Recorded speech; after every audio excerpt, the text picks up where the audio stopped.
Hello mga mi! Pasukan na! After ng simulation at orientation ng aking mga anak sa school, ay dumiretso na po kami sa mall para bumili ng mga pangangailangan nila sa school. Dumiretso kami agad sa National Bookstore mga mi, kaya lang nawindang ako, napakaraming tao. So alam naman po natin na karamihan sa atin ay mahilig sa rush, at ako po ay isa na rin doon mga mi. Charis!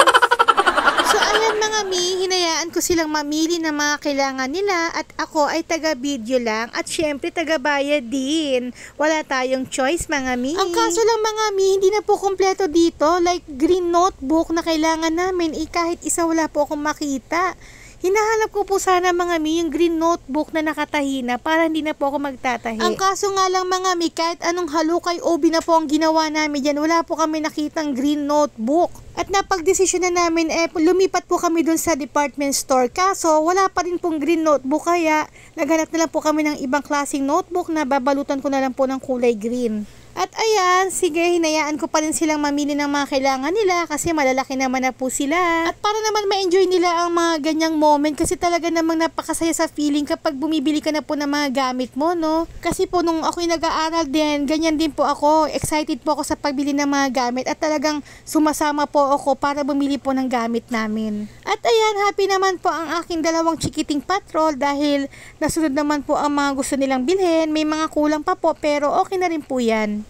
So yung iba sa ibang store na lang po namin siguro bibilhin, like mga big notebook at kung ano-ano pa. At ayan mga mi, habang nagpapahinga kami sa food court, hindi na po nila mapigilan ayusin ang mga gamit nila dahil na-excite daw po sila mga mi. So nakakatuwa naman mga mi na kahit gumastos tayo, iramdam natin na masaya po ang ating mga anak.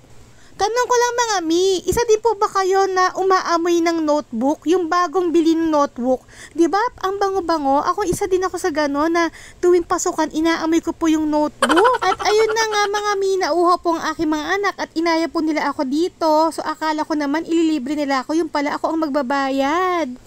Fast forward mga mi, kailangan na po nating balutin ang kanilang mga notebook. So ayan, nagre-reminiscing na naman ako mga mi, kasi diba nga, ang bango-bango ng bagong notebook. At ito na naman tayo ulit sa mga moment na tuwing pasukan magbabalot tayo ng mga notebook.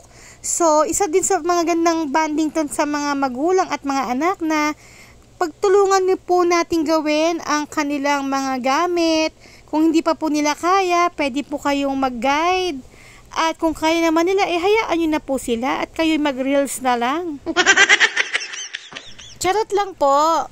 At ayun na nga mga mi, at natapos na po kami sa aming mga dapat gawin at ready na rin po sila sa kanilang pagpasok. At sa lahat ng mga student, mag-aral po kayo mabuti at mag-enjoy. Yun lang mga mi. Thank you for watching po. God bless you all. Bye!